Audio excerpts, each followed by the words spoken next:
வணக்கம் நண்பர்களே. இன்று 1/2/2025 அன்று மத்திய அரசாங்கத்தினுடைய நிதிநிலை அறிக்கை தாக்கல் செய்யப்பட்டுள்ளது. மாண்புமிகு நிதி அமைச்சர் அவர்கள் தொடர்ச்சியாக 8வது முறை இந்த நிதிநிலை அறிக்கையை தாக்கல் செய்துள்ளார்கள்.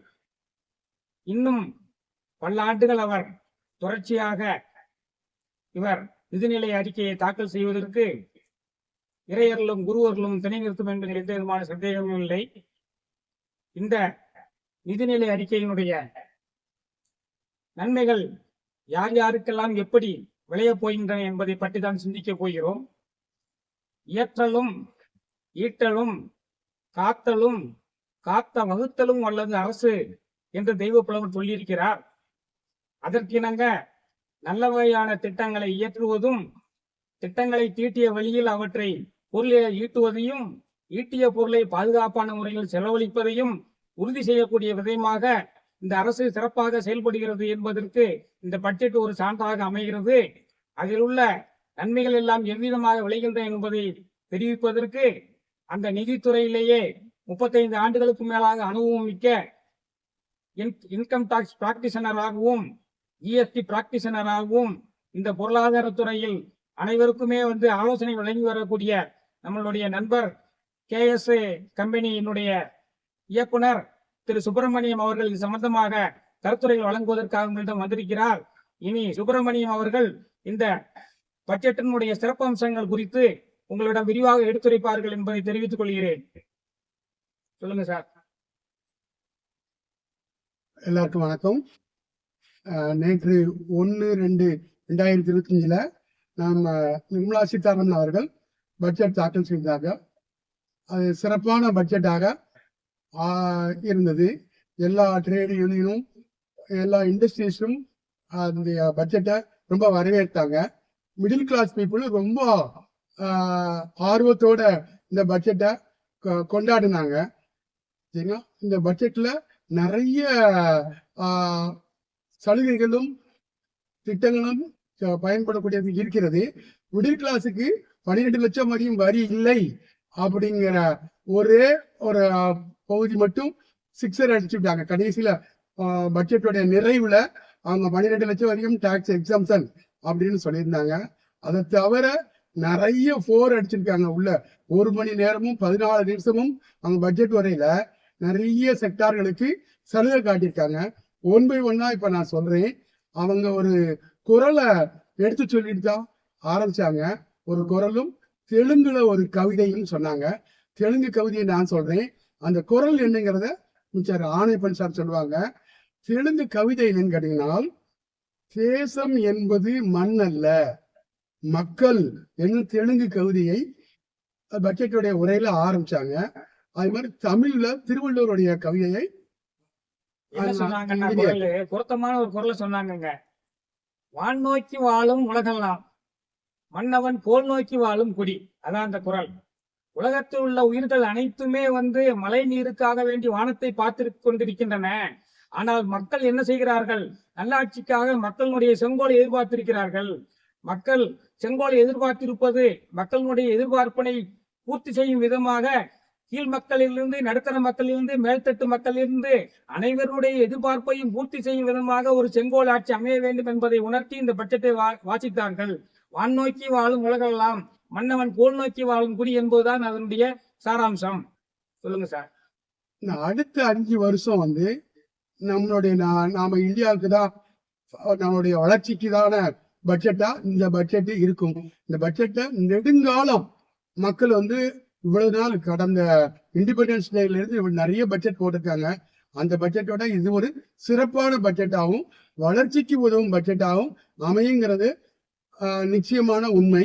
பல செக்டார்களுக்கு அவங்க சலுகைகளும் எக்ஸம்ஷனும் கொடுத்துருக்காங்க. அது 1 by 1 உங்களுக்கு கொண்டு வரேன். இது நம்மளுடைய டெபிசிட் பட்ஜெட் ஜிடிபியில 4. நம்மளுடைய டோட்டல் ஜிடிபி அலோகேட்ல 4.4% தான் அவங்க டெபிசிட் கொடுத்திருந்தாங்க. பல சலுகைகள் கொடுத்தும் அவங்க டெபிசிட் 4.4 தான் அதுல டெபிசிட்டாவே காட்டியிருக்காங்க. இது வந்து ஒரு ஆச்சரியகரமான ஆச்சரியம். உண்மை உண்மை சரிங்களா. ஆரம்ப காலத்துல எல்லாம் அது 10% 11% ஆமா, நம்ம டெபிசிட் பட்ஜெட்டாவே இருக்கும். சர்ப்ளஸ் பட்ஜெட் போட முடியாது. நம்ம வீடுகள்ல எல்லாம் திட்டம் போட்டு பட்ஜெட் போட்டு குடும்பம் நடத்துற மாதிரி நாட்டுக்கும் வரவு என்ன செலவு என்ன அப்படிங்கிற மாதிரி போடுவாங்க.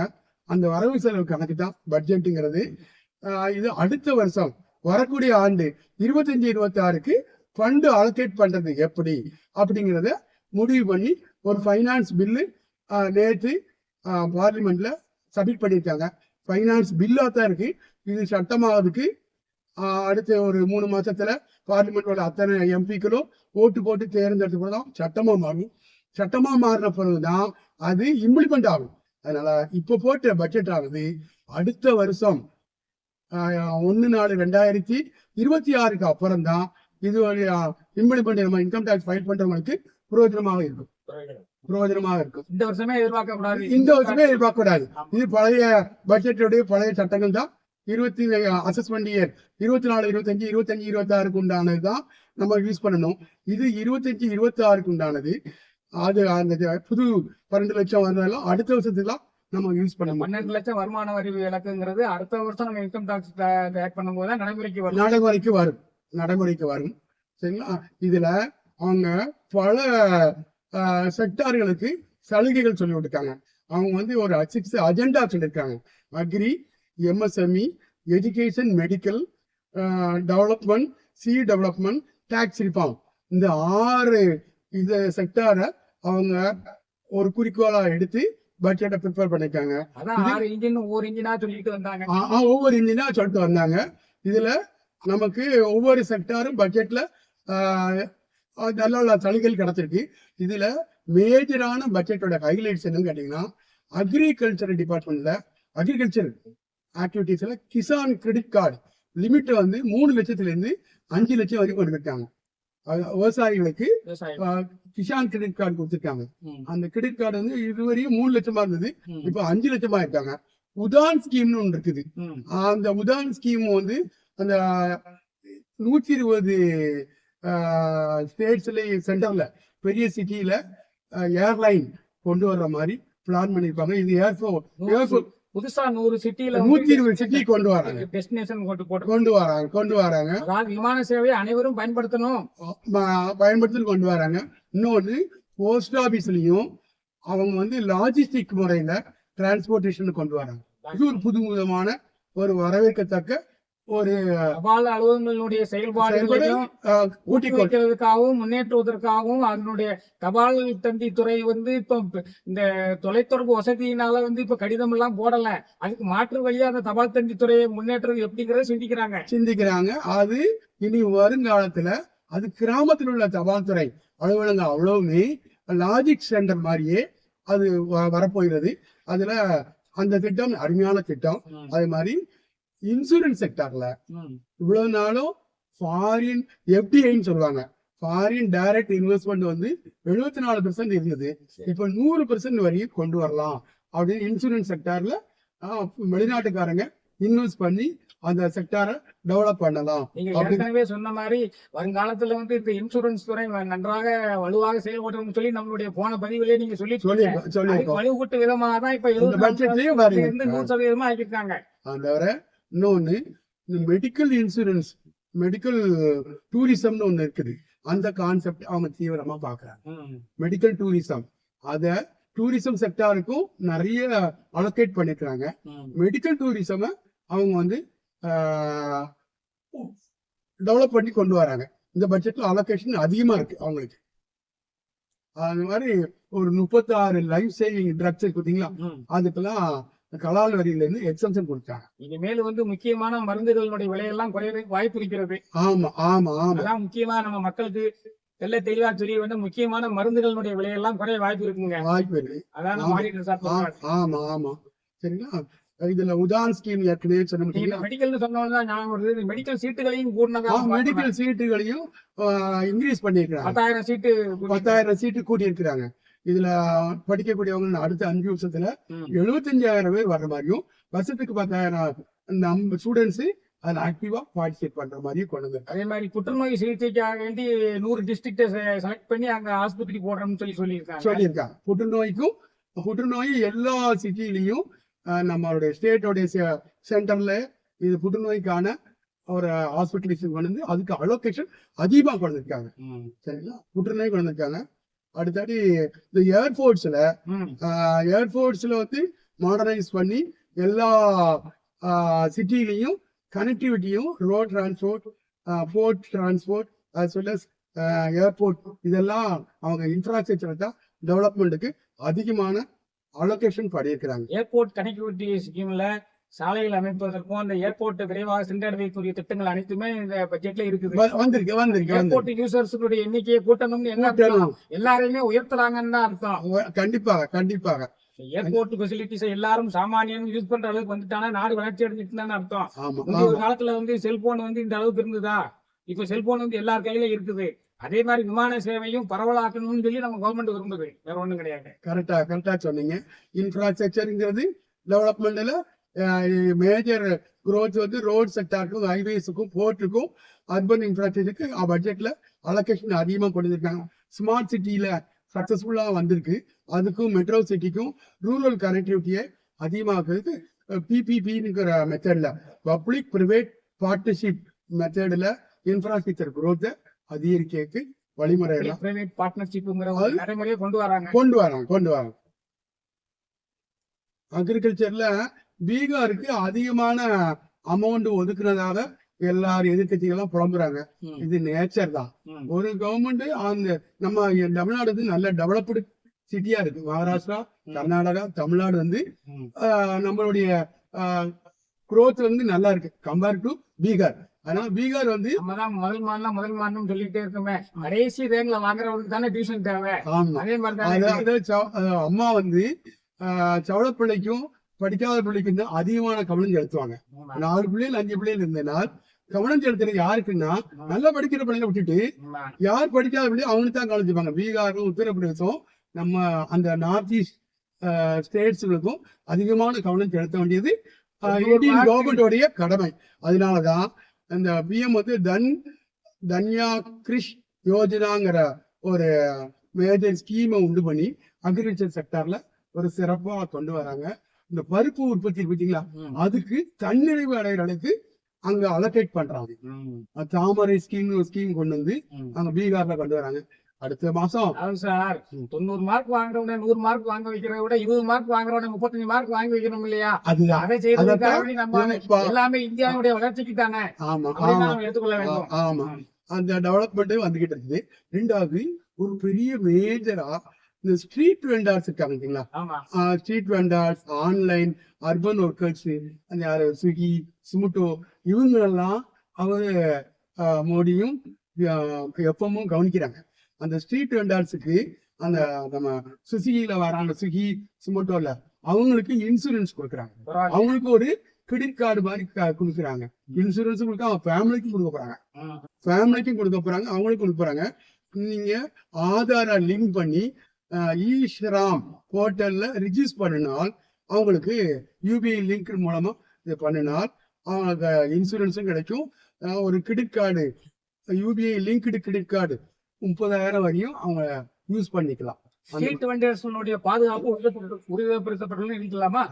கரெக்டா, அதான் அதையும் கொண்டு வராங்க.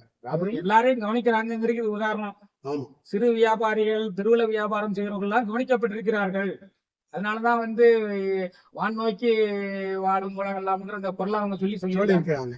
ரெண்டாவது எம்எஸ்சி செக்டாருக்கும் ஸ்டார்ட் அப் இந்தியா அந்த குரூப்ல இன்வெஸ்ட் பண்ணவங்களுக்கும் அதிகமான லோன் கொடுக்கறதுக்கு அந்த லிமிட்டை இன்க்ரீஸ் பண்ணிருக்காங்க. எம்எஸ்எம்இ கொஞ்சம் ஒரு நிமிஷம் சொல்லிருங்க. எம்எஸ்எம்இ நம்ம மக்களுக்கு தெரியுமா என்னமோங்கிறது. மைக்ரோ ஸ்மால் மீடியம் என்டர்பிரைசஸ் அப்படின்னு 3 இண்டஸ்ட்ரியை பிரிக்கிறாங்க. லார்ஜ் செக்டார்லாம் வேற. இது வந்து சிறு முதலீட்டார் 10 கோடி வரையும் பண்றவங்க மைக்ரோன்னு சொல்றாங்க. அடுத்த ஸ்மால் 100 கோடி கீழே, அப்புறம் மேஜர்ங்கும்போது அடுத்த லெவல் வருது. இவங்களையும் லோனை கொடுத்து என்கரேஜ் பண்ணிட்டு இருக்காங்க. அதுக்கான செக்டாரும் நிறைய லோன் ஃபோக்கஸ் பண்ணி பணம் ஒதுக்கியிருக்காங்க. இதுல ஸ்டார்ட் அப் இந்தியாலையும் 10,000 கோடி அதுல ஒதுக்கிருக்காங்க. ஃபர்தரா ஏற்கனவே ஒதுக்கிருக்காங்க.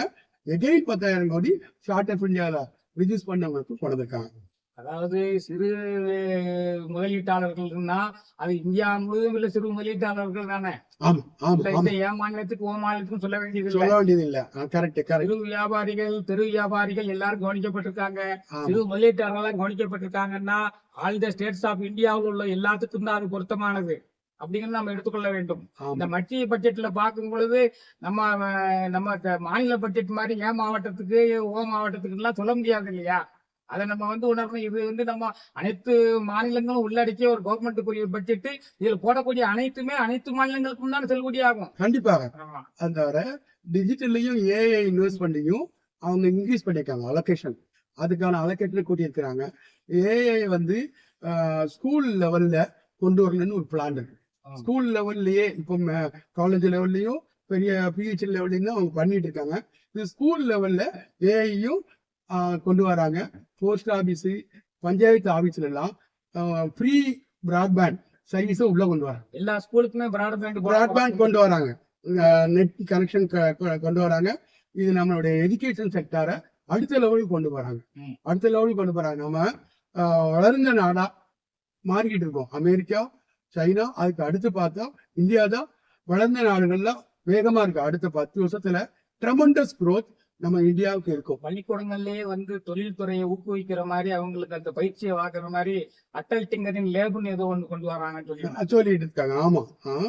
அடுத்தாடி மேக் இன் இந்தியாலையும் நிறைய ப்ரொடக்ஷன் லிங்க்டு ஓரியண்டா நிறைய இதுக்கெல்லாம் சலுகை கொடுத்துருக்காங்க. செக்டார்களுக்கு சென்ட்ரலைசேஷன் பேட்டரி லித்தியம் யூஸ் பண்ணக்கூடிய பேட்டரிக்கும் எலக்ட்ரிக்கல் மோட்டாருக்கும் கஸ்டம்ஸ் டியூட்டியை குறைச்சிருக்கிறாங்க. இதெல்லாம் இன்டைரக்ட் டாக்ஸஸ்ல கஸ்டம்ஸ் டியூட்டிலாம் நிறைய குறைச்சிருக்கிறாங்க. அது ப்ரொபோஸ். இதனாலதான் இண்டஸ்ட்ரீஸும் ட்ரேடர்ஸும் இந்த பட்ஜெட்டை ரொம்ப வெகுவா விரும்பி வரவேற்கிறாங்க. இதுக்கப்புறம் டாக்ஸ் ரிஃபார்ம்ஸ், இன்கம் டாக்ஸ்.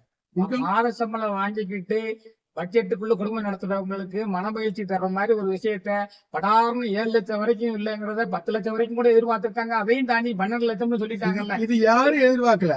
யாருமே எதிர்பார்க்காத ஒரு அதிரடியா கிரிக்கெட்ல சிக்ஸர் அடிச்சா போதும் கன்சிக்யூட்டிவ் சிக்ஸர் அடிச்ச மாதிரி அவங்க சிக்ஸர் அடிச்சிருக்காங்க. கடைசியா அடிச்ச சிக்ஸர் அவங்க 12 லட்சம் வரையும் நியூ டாக்ஸ் ரிஜியூம்ல டாக்ஸ் கிடையாது அப்படின்னு சொன்னதுதான் ஒரு மேஜர் மிடில் கிளாஸ் கையில ஃபண்ட் நிறைய இருக்கும். அவங்க செலவு பண்ணிக்கலாம்.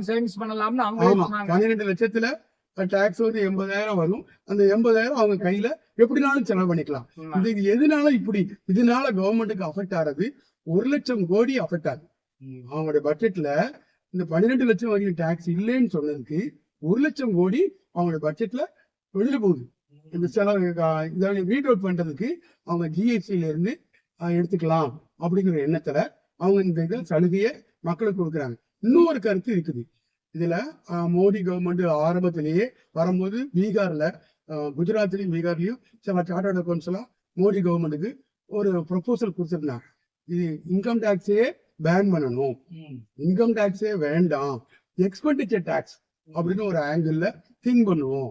இன்கம் டாக்ஸ்ங்கிறதே தேவையில்லை, கார்பரேட் டாக்ஸ் மட்டும் வச்சுட்டு இண்டிவிஜுவல் ஹெச்யூ ஃபோம் இந்த டாக்ஸ் எல்லாம் வேண்டாம். கார்பரேட் டாக்ஸ் கம்யூனிட்டி டாக்ஸ் இருக்கும்.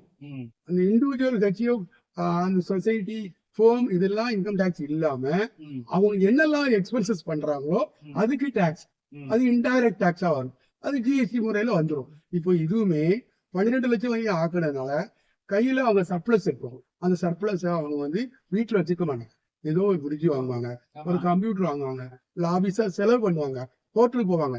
எல்லாத்துலயுமே அவங்க செலவு பண்ற ஒவ்வொன்றுலையுமே 28%, 12% ஜிஎஸ்டி ஆட்டோமேட்டிக்கா கவர்மெண்ட்டுக்கு ரெவன்யூ ஜெனரேட் ஆயிடுது.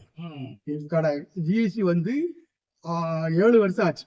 1/7/2017 ஜிஎஸ்டி இன்ட்ரோடியூஸ் பண்ணாங்க. அதுல இன்னைய தேதி 7 இயர்ஸ் சக்சஸ்ஃபுல்லா போயிட்டு 7 இயர்ஸ்ல போன மாசம் ஜிஎஸ்டி கலெக்ஷன் 1,96,000 கோடி பணம் வந்திருக்கு. ஏன்னா மாசம் almost nearly 2 lakhs GST collection எனக்கு across இந்தியால வருது. நீங்க சொல்றத பார்க்கும்போது வருங்காலத்துல வந்து வருமான வரி இருக்கிறதுக்கு பதிலா செலவு வரின்னு வந்துருமோ? அதை நோக்கி தான் போய்கிட்டு இருக்குது. அதை நோக்கி தான் போய்கிட்டு இருக்குது. இப்போ நியூ வருமானம் எப்படி வேணாலும் வந்துட்டு போ, செலவு பண்றதுக்கு செலவு வந்து வீட்டுக்குள்ள பதுக்கி வைக்க முடியாது. பணத்தை பதுக்கி வைக்க முடியாது. பணத்தை பதுக்கி வச்சாச்சுன்னா அதுல இருந்து நோ யூஸ். ஏதோ செலவு பண்ணும்போது இப்போ பட்ஜெட்லங்க டிடிஎஸ்ல நிறைய சேஞ்சஸ் கொண்டு வந்திருக்காங்க. டிடிஎஸ் அந்த அட்சோர்ஸ்லயே பிடிக்காது. டிடிஎஸ் டிசிஎஸ்ல டிடிஎஸ் வந்து நீங்க வாடகைக்கு ஒருத்தர் வாடகைக்கு விடுறாரு, பணம் வருது. அந்த இதுல 20,000 ரூபாய் மாசம் வாடகைன்னா வருஷத்துக்கு 2,40,000 ரூபாய். முன்னாடி அதுக்கு 10% டிடிஎஸ் படுத்திருந்தாங்க. அந்த லிமிட்டை 6 லட்சமா கொண்டு போயிட்டாங்க. இது இண்டிவிஜுவலுக்கும் பெக்யூபுக்கும் பொருந்தும். அந்த லிமிட் டிடிஎஸ் லிமிட்டை இப்போ 2,40,000 மேல போனா பிடிக்கணும் அப்படிங்கிற ஒரு கம்பல்சரியா ப்ரீவியஸ் பட்ஜெட்ல இருந்தது, ப்ரீவியஸ் சட்டத்துல இருந்தது. அது இப்போ இந்த பட்ஜெட்ல 6 லட்சமா ஆயிடுச்சு. அதே மாதிரி சீனியர் சிட்டிசன் இருக்காங்க, அவங்க வந்து போஸ்ட் ஆபீஸ்ல இன்வெஸ்ட் பண்ணுவாங்க, பேங்க்ல இன்வெஸ்ட் பண்ணுவாங்க. அவங்க வந்து செக்யூரிட்டிஸ்ல இன்வெஸ்ட் பண்ணும்போது 50,000 மேல டிடிஎஸ் பிடிக்கணும்னு இருந்துச்சு. அது இப்போ 1 lakh ஆயிடுச்சு, 1 லட்சமா ஆயிடுச்சு. அதே மாதிரி இந்த ஃபாரின் எஜுகேஷன் லோன், ஃபாரினுக்கு பணம் அனுப்புறதெல்லாம் டிசிஎஸ் வந்து எக்ஸம்டட் கொடுத்தா. எஜுகேஷன் செக்டருக்கு தேவையில்லைன்னு குறைஞ்சாங்க.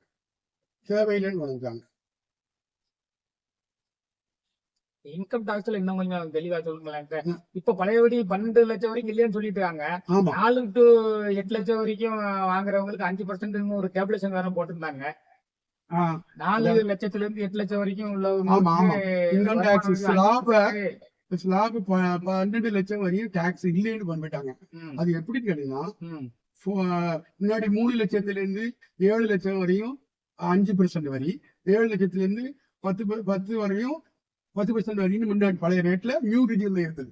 அத இப்ப 4 லட்சத்துல இருந்து 8 லட்சம், 8 லட்சத்துல இருந்து 12 லட்சம், 12 லட்சத்துல இருந்து 16, 16ல இருந்து 20, 20ல இருந்து 24, இப்படி 4 லட்சமா 25 லட்சத்துக்கு மேல போனா 24 லட்சம், 24 லட்சத்துக்கு மேல போனா தான் 30% டாக்ஸ் வரும். இதான் ஹையஸ்ட். இது பூராமே நியூ ஸ்கீமை ஃபாலோ பண்றவங்களுக்கு, நியூ ரிஜிமை ஃபாலோ பண்றவங்க மட்டும்தான் இது முக்கியமா சொல்ல வேண்டிய. கவர்மெண்ட் வந்து ஓல்டு ரிஜிம்ல பல எக்ஸம்ஷன்ஸ் இருக்கு.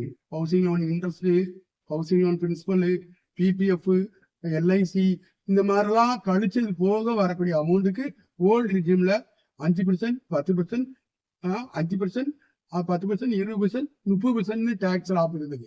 அது வந்து பெனிஃபிட் இனி இருக்காது. அந்த பெனிஃபிட் அது இப்போ 60-70% பேர் நியூ ரிஜிம்ல ஃபைல் பண்ண எல்லாரும் தாவிட்டாங்க. எல்லாமே கவர்மெண்ட்டும் நியூ ஸ்லாப் ரிஜிம்ல தான் ஃபாலோ பண்ணுவாங்க. இது சேலரி கிளாஸுக்கு 18,75,000 வரையும் அவங்களோட இன்கம் இருந்தாலும் டாக்ஸ் கிடையாது. பிசினஸ் பீப்புளுக்கு 18 லட்சத்துக்கு கீழே இருந்தால் டாக்ஸ் நில். 18 லட்சத்துக்கு மேல வந்தால் 4 லட்சத்துல இருந்து 8 லட்சம் வரையும் அந்த ரேட் 5%, 8ல இருந்து 12 வரையும் 10%, அப்படி ஒர்க் அவுட் பண்ணி அந்த டாக்ஸ் கட்டணும். இது எல்லாருக்குமே 1 கோடி ரூபாய் இன்கம் வர்றவங்களுக்கும் இந்த ஸ்லாப் வந்து மாறுறதுனால நல்லாவே பெனிஃபிட் இருக்கத்தான் செய்யும். நல்லா பெனிஃபிட் இருக்குது. விவசாயிகள் கவனிக்கப்பட்டிருக்கிறார்கள், மாணவர்கள் கவனிக்கப்பட்டிருக்கிறார்கள். ஏன்னா மெடிக்கல் காலேஜில் சீட்டு இன்க்ரீஸ் பண்ணியிருக்குது, ஐஐடியில சீட்டு இன்க்ரீஸ் பண்ணியிருக்குது, பள்ளிக்கூடங்களுக்கு பூராமே பிராட்பேண்ட் வசதி செய்யப்பட்டிருக்கிறது, மருத்துவத்துறை கவனிக்கப்பட்டிருக்கிறது. ஏன்னா நிறைய உயிர் கொல்லி நோய்களுக்கு பூராமே வந்து வருமான வரி விலக்கு அளிக்கப்பட்டிருக்கிறது. புற்றுநோய்க்கு வந்து மருத்துவமனை அமைக்கப்பட்டிருக்கிறது. சிறு குறு வியாபாரிகள் கவனிக்கப்பட்டிருக்கிறார்கள், தெரு வியாபாரிகள் கவனிக்கப்பட்டிருக்கிறார்கள். கவனிக்காத மக்களே இல்லைங்கிற மாதிரி எல்லாத்தையுமே கவனித்திருக்கிறாங்க. குணநாடி குற்றம் நாடி அவற்றுள் மிகை நாடி மிக்க குழல் என்று அனைவரும் தெரிந்து கொள்ளுங்க. இந்த பட்ஜெட்டினுடைய நிறைகளை பூரா ஒரு பக்கத்தில் எழுதுங்க, குறைகளை பூரா ஒரு பக்கம் எழுதுனீங்கன்னா நிச்சயமாக குறைகளோட நிறைய அதிகமாக இருக்கிறது. நம்ம சார் சொன்ன மாதிரி அனைத்து துறை மக்களும் கவனிக்கப்பட்டிருக்கிறார்கள். அனைத்து துறைகளும் வாழ வேண்டும், இந்தியா வந்து வல்லரசு நாடாக வேண்டும், பொருளாதாரத்துறை வளர்ச்சியடைந்த நாடாக வேண்டும் என்ற நோக்கத்தில் தான் வந்து இதனுடைய பட்ஜெட் போடப்பட்டுள்ளது என்பது தெள்ள தெளிவாக தெரிகிறது. இதனுடைய பலனை அடுத்த வரக்கூடிய ஆண்டுகளில் தான் அனுபவிக்க முடியும் என்று நம்மளுடைய பொருளாதார வல்லுநர் சொன்ன மாதிரி நீங்க அடுத்து வரக்கூடிய நாட்கள்ல இது எல்லாத்தையுமே நீங்க வந்து கண்டு உணரக்கூடிய வாய்ப்பு உங்களுக்கு வரும். இந்த மாதிரி இந்த பட்ஜெட்டினுடைய உரையை வந்து நம்ம அதனுடைய சிறப்பம்சங்களை எடுத்து சொல்லி இருக்கிறோம். நானும் நம்மளுடைய நண்பர் சுப்பிரமணிய சார் அவர்களும். வேற ஏதாவது சொல்ல வேண்டிய மட்டும் சொல்றேன். அடுத்த வாரம் பட்ஜெட் அனௌன்ஸ் பண்ணும்போது கடைசியில் முடிக்க போது அடுத்த வாரம் இவ்வளவு நாள் இருந்த இன்கம் டேக்ஸ் ஆக்ட் 1961 அந்த சட்டத்தை அப்படியே மாத்துறாங்க. 63 வருஷம் நம்ம ஃபாலோ பண்ண சட்டத்தை கடந்த 4 வருஷமா அதை ரிஃபார்ம் பண்ணி அடுத்த வாரம் புதுசா புது டாக்ஸ் இன்கம் டேக்ஸ் ஆக்ட் வருது. இதுல இருந்து நிறைய விஷயங்கள் இதுல இருந்த மிஸ்டேக்கு இதுல இருந்து லகுனா எல்லாத்தையும் எடுத்துட்டு அடுத்த வாரம் புது சட்டம் வருகிறது. அது இன்னொரு பாயிண்டும் இருக்குது, அப்டேட்டட் ரிட்டர்ன் சொல்லுவாங்க. இப்போ ஒரு டியூ டேட் இருக்குது, இண்டிவிஜுவல்ஸுக்கு 31 ஜூலைல ரிட்டர்ன் ஃபைல் பண்ணும் இண்டிவிஜுவல் ஹெச்எஃப்க்கு. அப்புறமே கம்பெனி அப்புறம் டாக்ஸ் ஆடிட் பண்ணுறது 30/9 ஃபைல் பண்ணும். இந்த 30/9 எவ்ரி இயர் ஃபைல் பண்ணும். இதை விட்டு போச்சுன்னா 31/12 எல்லாரும் வித் இன்ட்ரெஸ்டோட ஃபைல் பண்ணும். இதையும் விட்டுட்டாங்கன்னா யூ ரிட்டர்ன், அதாவது அப்டேட்டட் ரிட்டர்ன் கொண்டு வந்திருக்காங்க. அது போன வருஷமும் கொண்டு வந்தாங்க. அது 2 வருஷமா இருந்தது, இப்போ 4 வருஷமா இருக்கு. ஒருத்தங்க ரிட்டர்ன் ஃபைல் பண்ண விட்டு போச்சு, ரிட்டர்ன்ல தப்பா இருக்கு, அதை திருத்தணும் அப்படின்னாலும் இந்த அப்டேட் ரிட்டர்னை ஒரு வருஷம் முடிஞ்சு 4 வருஷம் ரிட்டர்னையும் ஃபைல் பண்ணலாம் வித் இன்ட்ரெஸ்ட் பெனல்ட்டியோட அப்படிங்கிற இந்த பட்ஜெட்ல அனௌன்ஸ் பண்ணிட்டாங்க. ஏன்னா கடந்த வருஷம் இந்த அப்டேட் ரிட்டர்னை இன்ட்ரடியூஸ் பண்ணதுனால இந்த வருஷம் ரிட்டர்ன்ஸ் வந்து 99 லட்சம் இந்த அப்டேட் ரிட்டர்ன் மூலமா கவர்மெண்ட்டுக்கு கலெக்ஷன் 99 லட்சம் ஃபைல் ஆயிருக்கு. கலெக்ஷனும் நல்லா வந்திருக்கு. இது சக்சஸா தெரிஞ்சதுனால அப்பீலு ஸ்க்ரூட்னி இந்த நாம்ஸ் எல்லாம் குறைக்கிறதுக்காக இந்த அப்டேட் ரிட்டர்னை இன்னும் 4 இயர்ஸுக்கு கூட்டியிருக்கிறார். கணக்கை சரி பண்ணுவதற்குரிய திருத்தக்கூடிய வாய்ப்பை கால அளவு உங்களுக்கு 2 வருஷத்துல இருந்து 4 வருஷமாக கொடுக்கப்பட்டுள்ளது. எல்லாரையுமே வந்து சரியான வரையில ஈட்டலும் காத்தலும் காத்த வகுத்தலும் வல்லதுங்கிற அரசு மாதிரி உங்க குடும்பத்தையும் நிர்வாகம் பண்ணுங்கிறதுக்காக வேண்டிதான் நீங்க கட்டுறதுக்கு தவறியவங்களையும் சரி பண்றதுக்காக வேண்டி உங்க கணக்குல நேர் செய்வதற்காண்டி 2 வருஷத்துல இருந்து 4 வருஷம் கொண்டு வந்திருக்காங்க.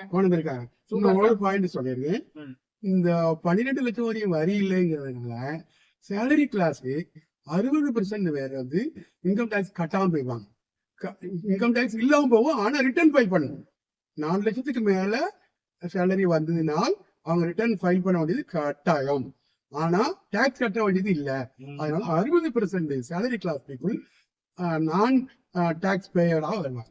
எல்லாருக்குமே வந்து இந்த அற்புதமான சலுகை வழங்கப்பட்டுள்ளது. ஒரு நண்பர் என்கிட்ட பேசிட்டு இருக்கும்போது சொன்னாரு, ஏன் இதை போன வேலையே கொண்டு வந்துருக்க வேண்டிய 2.0 அப்படின்னு சொல்லி கேட்கிறாரு. செய்யலைன்னா செய்யலையும்பாங்க, செஞ்சாச்சுன்னா ஏன் முன்னாலேயே செய்யலையும்பாங்க. குறை சொல்லி கொண்டேதான் இருப்பார்கள். அதனால நிறைவேலே அதிகமா உள்ளது நம்மளுடைய அரசாங்கத்துடைய பட்ஜெட் என்று சொல்லி நிறைவாக சொல்லி அனைவருக்கும் நன்றியை சொல்லி இதை பார்க்கக்கூடிய அனைவருக்குமே வந்து இதெல்லாம் வந்து பகிர்ந்து நல்ல முறையில வந்து எல்லாருக்கும் சென்றடையுமாறு செய்ய வேண்டும் என்று நம்மளுடைய சேனல் நண்பர்கள் எல்லாம் கேட்டுக்கொண்டு விடைபெறுகிறேன். நன்றி, வணக்கம்.